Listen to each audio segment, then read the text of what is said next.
Irashaimase! Hello and welcome to Fataris' Kitchen. I'm your host, Chef Fataris. It's time once again for Shoot 'em Up Saturday, and on the menu this week we have Radiant Silvergun, one of the greatest Saturn shoot 'em ups, now on Switch. What kind of taste will it have? Let's get cooking and find out. From developer Treasure, Radiant Silvergun originally released to arcades and the Sega Saturn in 1998. It was released on the Xbox 360 in 2011, and now in 2022, it's available for the Nintendo Switch, and this is basically the same version as the Xbox 360 version. So this one was a surprise announcement from a recent Nintendo Direct that was available the date of the announcement. Unfortunately, there were some problems with the North American version, and so it was delisted from the Switch store. However, it is still available on the Japanese eShop as well as the European eShop. So if you're interested in picking it up, you can do so there, or you can wait for it to be relisted on the North American eShop. That said, this is one of those shoot 'em ups that I consider to be an essential must-play for fans of the genre. It's such intriguing and enjoyable shoot 'em up to play with a real depth to its mechanics that if you throw yourself at it, you could be playing this game for a very extensive period of time. So with that said, diving into the gameplay itself, we have the ability to play the game in single and multiplayer. So this is, if you set it up this way, you won't have to queue in the second player. They'll be there right from the start, or, of course, if you're playing in single player. Once you select your player count, you're given the choice of playing arcade or story. So story, of course, has the story, but it also has the added feature of having a save feature where you'll be leveling up your weapons, and those levels will persist from one play session to the next. But we're just going to show the game off in arcade mode today. So here we have the ability to also do score attack and training as well as replay, but just normal play. We finally get to our settings, and here we can tweak the difficulty from very easy up to very hard, your number of lives, and the number of extensions as well. So starting the game, this is Radiant Silvergun. On the left and the right, you have your player information for the various players. If you're only playing one player, then you'll have your shot screen. But this is a vertical scrolling shoot 'em up. It does have a 4:3 aspect ratio, originally having released for the Saturn and specifically the arcade hardware. It was on the STV, basically kind of the Sega Saturn arcade system that Sega had developed. But it's got that kind of like more shrunk vertical scrolling aspect, which can be a little bit of a detriment sometimes, but for the most part the game does a wonderful job of incorporating what it has there. A lot of the gameplay itself consists of these boss fights, and you're thrown into the first boss fight really quickly. This one is kind of a give me. If you don't even attack this boss at all, it'll self-destruct in no time. You just have to be careful not to get blasted by that main shot. But let's talk a little bit about the weapons that this particular game has. Actually, the boss did self-destruct there. So our fighter here, the Silvergun, is equipped with 3 primary weapons. The one we're using right now, the Vulcan laser. We also have the homing shot, and in the how to play on this game, it's this wonderfully described as the accurate homing shot. And last but definitely not least, we have the spread shot. So one of the things that's really neat about this game as well is if you're playing with just those 3 buttons, you could press 2 combinations of your shots to give you another 3 different weapons. So for example, if we use the spread shot and the homing, we get this awesome search laser. There's also this homing plasma and a back shot. But fortunately, you don't have to just rely on the button combinations to get those weapons. They are also bound to other buttons on the controller. And then we have one last attack, and that's the Radiant Sword. So this is on the Switch controller. This is bound to your right trigger, and the Radiant Sword can be both used to deal damage at short range, as well as collect the round pink bullets the enemies fire at you. If you collect 10 of those bullets, then you'll have the ability to use the Hyper Sword, and that will be saved up as long as you haven't used it and you don't use a life. So the Hyper Sword gives you the ability to attack an enemy with a very, very powerful weapon, and also grants you momentary invulnerability. So here's the Hyper Sword. So the boss fights are one of the things that I consider to be this game's greatest strength, as so much of the gameplay are these boss fights. You'll have this boss here is a wonderful example. You've got multi-segmented bosses where the more of the boss you can destroy, the better your point bonus at the end of the fight. So if you can destroy all the segments of the boss, then we'll be granted perfect and, well, a lot of points. And points are important, as not only are you aiming for a high score in this, but your points basically act as experience points as well. The more experience points you earn, you can level up the weapons, and you can see that in the bottom left and right for both players.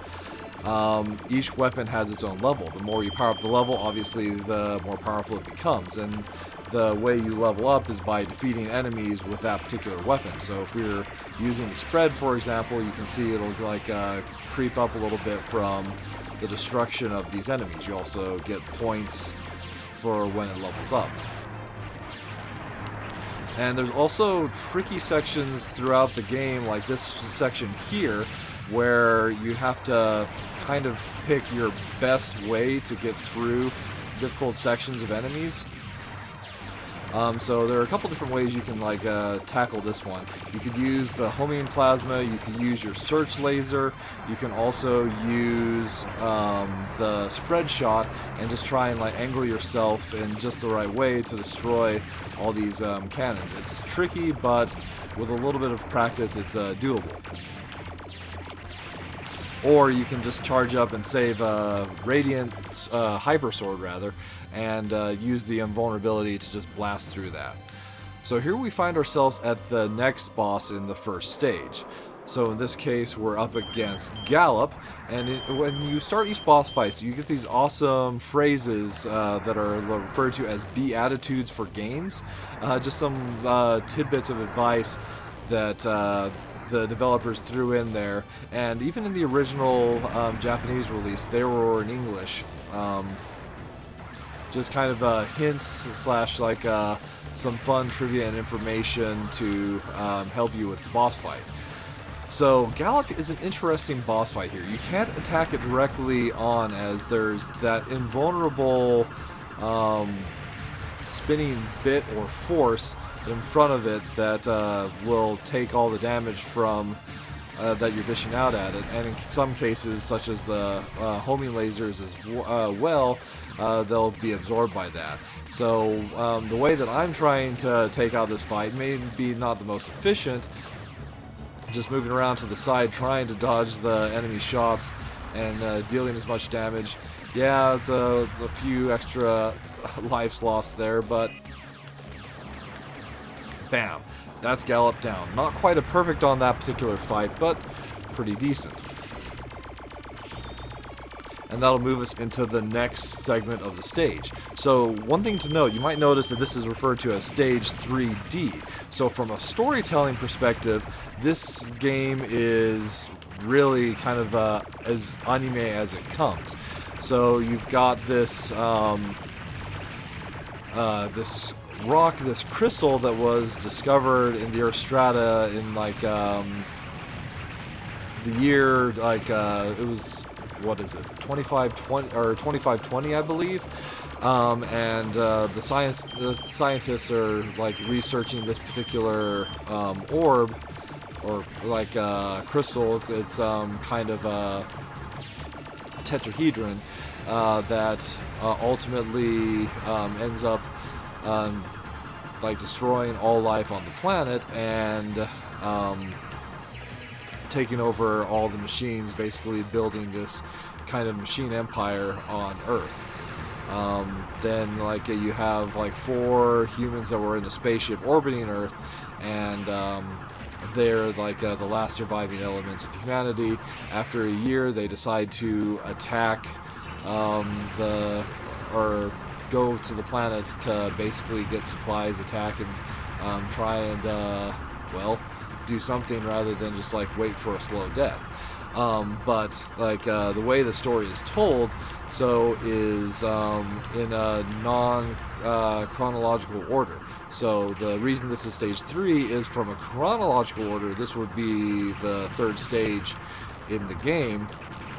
But after you finish this stage, you have the option to select either stage 4, which is the direct continuation of the story, or you can go to the prologue, which is stage 2. Note, stage 1 still isn't in there. So another fun boss fight, and perfect on that one. Beautiful. We move on to the last segment of this stage, stage 3E. So indeed, you like can also like tell with the prologue being stage 2, there's actually a little bit more before. Let's see that, and that's this game kind of works in a fun, a little bit of a spoiler for the story, but it does work in time loop fashion. So that's something that if you're interested in playing all the way through the story mode, I do encourage you to do so. But that brings myself to one element of the game that does frustrate me. So not as big of an issue in the Saturn version, because the Saturn version used a continue system for both the arcade and the story mode. In the Xbox 360 and the Switch version, continues are only used for the arcade modes, and for the story mode, you're only gaining lives. So you in arcade mode, you gain continues for every hour of gameplay. However, in story mode, you only gain lives for every hour of play. So it's not even remotely equivalent. The number of lives you're like having versus number of continues aren't even comparable.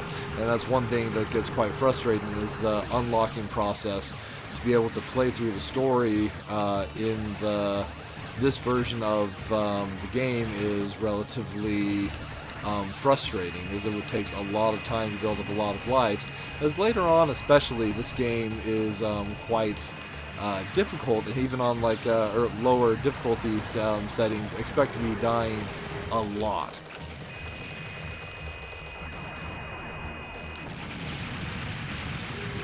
On the original Saturn version, and this is part of why I consider it to be the more superior, in the original Saturn version you would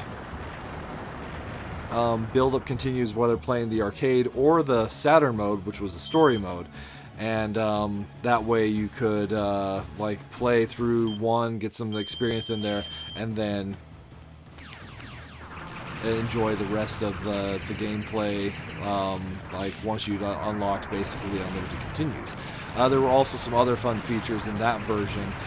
There were these, you might have seen a couple throughout the course of this gameplay already, but using the Seek laser, we can find secret dogs hidden throughout the game by uncovering them with the Seek laser, and those dogs are worth quite a bit of points. In addition to that, in the Saturn version, like that one right there, and they're called Marys. Those dogs would unlock secret, or they would unlock options in the options menu on that particular version of the game. I was kind of disappointed that they didn't bring that over to this version of Radiant Silvergun. That aside, this version does have a cleaner look, as it was developed for an HD console, and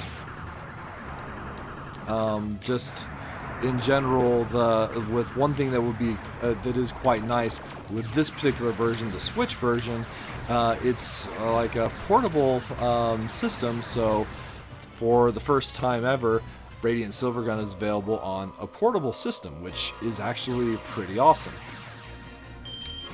So Lunar Sea, Beatitude for Gains, Benediction, Resolve for Rebirth, and Tender Hearts. So having a tender heart will help you with this boss. Do keep that in mind. And anyway, that's basically Radiant Silvergun served up for your enjoyment. So as far as the minus flavors are concerned, this one is admittedly kind of a intimidating shoot 'em up for those who aren't familiar with the genre to jump into. It's very mechanically dense and is challenging right from the get-go, so it'll take a little while before somebody that's new to the genre or this game itself can really get into it. There's also, like, at least for me personally, just the frustration with earning additional lives for the story mode, and lamenting the fact that it's not using continues for the story mode part of the gameplay itself. But as far as the plus flavors are concerned, so much of the game is boss fights. That's one thing that I just can't stress enough of just how much I enjoy. I really do like the boss fights that are present in Radiant Silvergun.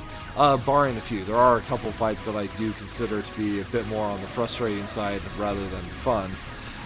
But those are more the exception and less the rule. There's also the interesting weapon systems, both from the way that the number of weapons you have and the sheer options that presents, and also the leveling system. So throughout the course of your gameplay, and if you're playing story mode, you can make yourself significantly stronger over the course of time, thus making the game more approachable as well. And lastly, just for me, admittedly, I do have to admit there's an element of nostalgia from having played this game originally on the Saturn way back in the day, and just always thinking, man, that's a really awesome game. But there really is a lot to this title to recommend for anybody that's a fan of shoot 'em ups. So if you haven't had the chance to play Radiant Silvergun yet, when it's available for you, I highly encourage you to try the Nintendo Switch version, or if you have the ability to play the Xbox 360 version, definitely dive into that one as well.